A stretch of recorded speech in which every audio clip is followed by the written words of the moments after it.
Sundar coffee குடித்துவிட்டு கௌசல்யாவை அன்போடு அணைத்து கொண்டான். கௌசி, நீ ரொம்ப நேரமா வீட்டிலேயே இருக்க.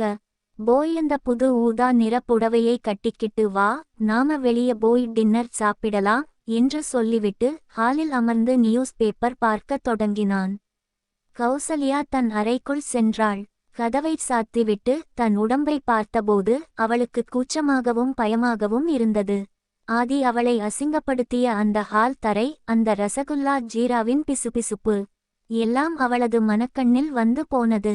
அவசரமாக தன் மேனியை துடைத்துவிட்டு அலமாரியில் இருந்து புடவையை எடுத்தாள். அப்போது அவளது மொபைல் சினுங்கியது. பதற்றத்துடன் எடுத்து பார்த்தாள். அது ஆதியிடமிருந்து வந்த வாட்ஸ்அப் மெசேஜ். ஆதி, என்னடி பத்தினி, புருஷன் முன்னாடி ரொம்ப பவ்யமா நடிக்கிற போல. நான் கிளம்பும்போது நீ உன் புருஷனை தடுத்து நிறுத்துன அந்த பயம் இருக்கே, அதுதாண்டி உன்னோட உண்மையான முகம். அவன் பேசிய அந்த வக்கிரமான வார்த்தைகளே அவளை நிர்வாணப்படுத்தியது போல இருந்தது. ஆதி அவளது பலவீனத்தை நன்றாக புரிந்து கொண்டான். தான் மௌனமாக இருந்தால் அவன் எதையும் செய்யமாட்டான் என்று அவள் நினைத்தாள். ஆனால் ஆதி அவளை அணுவணுவாகச் சிதைக்க திட்டமிட்டிருந்தான். நாளைக்கு மதியம் உன் புருஷன் ஆபீஸ் போனதுக்கு அப்புறம் கதவை திறந்து வச்சுட்டு எனக்காக காத்துக்கிட்டு இருடி. இன்னைக்கு ரசகுல்லா, நாளைக்கு உனக்கு ஒரு முரட்டு விருந்து வச்சிருக்கேன். நீ மட்டும் கதவை திறக்கலைனா நான் நேரா உன் புருஷன் ஆபீஸுக்கே வந்து சுவைச்ச கதையை விலாவாரியா சொல்லிடுவேன். கௌசல்யா அந்த மெசேஜை பார்த்தபடி அப்படியே சிலையாக நின்றாள். சுந்தர் வெளியே ஹாலில் அமர்ந்து கொண்டு அவளுக்காக காத்து கொண்டிருந்தான். அவனது அந்த அன்பான குரல் அவளுக்கு இப்போது ஒரு பாரமாக தெரிந்தது. தன் புருஷனிடம் உண்மையைச் சொன்னால் அவன் தாங்கமாட்டான் என்பது அவளுக்கு தெரியும். அதே சமயம் ஆதி ஒரு மிருகம். அவன் சொன்னதைச் செய்வான் என்பதும் அவளுக்கு தெரியும். அவள் நடுங்கும் விரல்களால் மெசேஜை டெலீட் செய்தாள். புடவையை சரி செய்து கொண்டு கண்ணாடி முன்னால் நின்றாள். கண்ணாடியில் தெரிந்த அவளது பத்தினி முகத்தில் இப்போது ஒரு பயமும் அதே சமயம் ஆதியின் அந்த முரட்டுத்தனமான மிரட்டல் தந்த ஒருவிதமான கிளர்ச்சியும் கலந்திருந்தது. சுந்தர் வெளியே இருந்து, கௌசி, கிளம்பிட்டியா, வா போகலாம். கௌசல்யா வெளியே வந்தாள். சுந்தர் அவளது கையை பிடித்து அழைத்துச் சென்றான். ஆனால் அவளது மனம் முழுவதும் நாளை மதியம் 2 மணியை பட்டியே ஓட்டிக்கொண்டிருந்தது.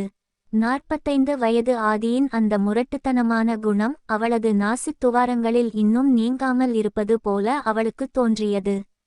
அன்று இரவு சுந்தருடன் டின்னருக்குச் சென்றபோது கௌசல்யாவால் உணவில் கவனம் செலுத்தவே முடியவில்லை. சுந்தர் அன்போடு அவளுக்கு பிடித்தமான உணவுகளை பரிமாறிக் கொண்டிருந்தான். ஆனால் அவளது நாக்கின் நுனியில் இன்னும் அந்த 45 வயது ஆதி கொடுத்த உப்புச் சுவை ஒட்டியிருப்பதைப் போன்றே ஒரு பிரமை இருந்தது. சுந்தர் பேசும் ஒவ்வொரு வார்த்தையும் அவளுக்குள் ஒரு பாரமான குற்ற உணர்வை உண்டாக்கியது.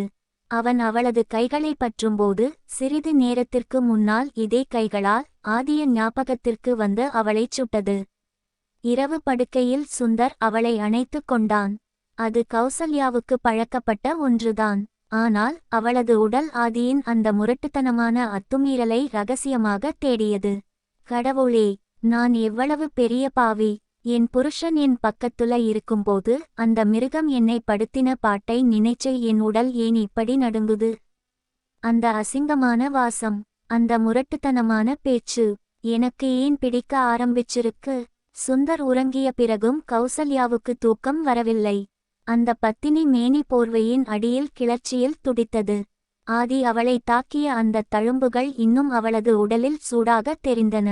ஒரு பக்கம் இது தப்பு என்று அவளது அறிவு கூச்சலிட, இன்னொரு பக்கம் ஆதியின் அந்த அதிகாரத்திற்கு மீண்டும் அடிபணிய வேண்டும் என்ற ஒரு வக்கிரமான ஆசை அவளது அடிவயிற்றில் ஊற்றெடுத்தது. இரவு நேரம் நகர நகர கௌசல்யாவின் தவிப்பு இன்னும் அதிகமானது. சுந்தர் ஆழ்ந்த உறக்கத்தில் இருக்க அவனது கை கௌசல்யாவின் இடுப்பில் இருந்தது. ஆனால் கௌசல்யாவிற்கு அந்த மென்மை இப்போது ஒரு அந்நியமான உணர்வை தந்தது. அவளது கண்கள் இருட்டை வெறித்து பார்த்து கொண்டிருந்தன. அந்த அமைதியில் ஆதி அவளது காதுக்குள் கிசுகிசுத்த அந்த வக்கிரமான வார்த்தைகள் மீண்டும் மீண்டும் ஒலித்தன. கௌசல்யா, ஏன் என்னால இதை மறக்க முடியல? ஆதி சார் என்னை ஒரு வேசியைப் போல நடத்தினாரு. என் பத்தினித்தனத்தை அந்த ரசகுல்லா ஜீராவால அசிங்கப்படுத்தினாரு. ஆனா அந்த அசிங்கமான ருசி ஏன் இன்னும் என் நாக்குல இனிக்குது? நான் ஒரு பத்தினியா, இல்லை அந்த மிருகத்தோட அடிமையா? அவள் மெல்ல படுக்கையில் இருந்து எழுந்து ஜன்னல் ஓரம் சென்றாள். நிலவொளி அவளது மேனியில் படர, குற்ற உணர்ச்சி அவளை வாட்டியது. தன் புருஷனுக்கு துரோகம் செய்கிறோம் என்ற எண்ணம் ஒரு பக்கம் அவளை அழ வைத்தது. ஆனால் மறுபக்கம், நாளை மதியம் 2 மணிக்கு அந்த மிருகம் மீண்டும் வரும்போது அவன் என்ன செய்யப்போகிறான் என்ற கற்பனை அவளது அடிவயிற்றில் ஒரு சூட்டை உண்டாக்கியது. கௌசல்யா தன் இதழ்களை கடித்துக்கொண்டு, நாளைக்கு அவர் வரும்போது இன்னும் என்னவெல்லாம் செய்வாரோ, என்னை இன்னும் எப்படி கேவலப்படுத்துவாரோ? அவளது உடல் நடுங்கியது. பயத்தினால் அல்ல, ஒரு வக்கிரமான எதிர்பார்ப்பினால். சுந்தரின் குரட்டை சத்தம் கேட்க அவள் மீண்டும் படுக்கையில் வந்து படுத்துக்கொண்டாள். ஆனால் அவளது இதயம் மட்டும் நாளை மதியத்திற்காக ஒரு போர் முரசை போல அடித்து கொண்டிருந்தது. இரவு நேரத்தின் அமைதி கௌசல்யாவிற்கு ஒரு நிம்மதியை தருவதற்கு பதிலாக அவளுக்குள் ஒரு தீயை மூட்டிக் கொண்டிருந்தது. பக்கத்தில் சுந்தர் நிம்மதியாக உறங்கிக் கொண்டிருக்க, கௌசல்யாவின் மனமோ அந்த அரக்கன் ஆதியின் வக்கிரமான பிடியில் சிக்கித் தவித்தது. அவள் கண்களை மூடினாள். ஆதியின் அந்த முரட்டுத்தனமான முகம் தான் தெரிந்தது. நாளை மதியம் 2 மணிக்கு அந்த அரக்கன் வரும்போது அவன் தன் பத்தினித்தனத்தை இன்னும் எப்படி கேவலப்படுத்துவான் என்று நினைக்கும் போதே அவளது உடல் ஒரு முறை கிளர்ச்சியில் அதிர்த்தது. அந்த இருட்டில் தன் புருஷனின் பக்கத்திலேயே படுத்துக்கொண்டு ஒரு அந்நிய மிருகத்தின் நினைவில் கௌசல்யா ஒரு வேசியைப் போல உருகிக் கொண்டிருந்தாள். விடியும் வரை அவளுக்கு தூக்கம் வரவில்லை. அந்த இருட்டில் தன் உடலின் கசிவுகளோடும் அந்த அரக்கனின் நினைவுகளோடும் போராடி தவித்தாள். நாளை மதியம் 2 மணிக்கு அந்த மெயின் கதவு திறக்கும்போது தன் வாழ்க்கை ஒரு புதிய அசிங்கமான பாதையில் செல்லப்போவதை அவள் உணர்ந்தாள். மெல்ல விடியல் பிறந்தது. ஜன்னல் வழியாக வந்த சூரிய வெளிச்சம் அவளது கலைந்த கூந்தலிலும் வேர்வை படிந்த மேனியிலும் பட்டது. கௌசல்யா ஒரு நீண்ட பெருமூச்சுடன் எழுந்து உட்கார்ந்தாள். அந்த நாள் அவளது பத்தினித்தனத்திற்கு ஒரு மிகப்பெரிய சோதனையாக போகிறது என்பது அவளுக்கு தெரியும்.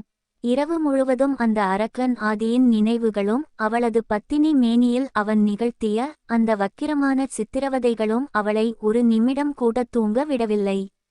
ஒரு பத்தினியான நான் என் புருஷன் பக்கத்திலேயே இருந்து கொண்டு இப்படி ஒரு அரக்கனுக்காக ஏங்கலாமா என்ற கேள்வி அவளது கடைசி அறிவுத் துளியையும் சுட்டது.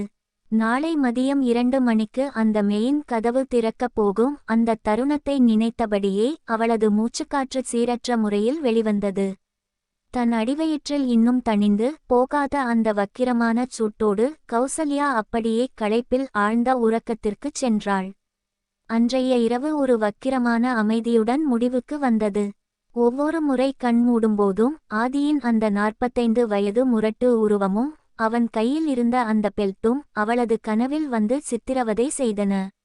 அவள் நேராக கண்ணாடி முன் போய் நின்றாள். தன் கழுத்தில் இருக்கும் அந்த தாலியை பார்த்தாள்.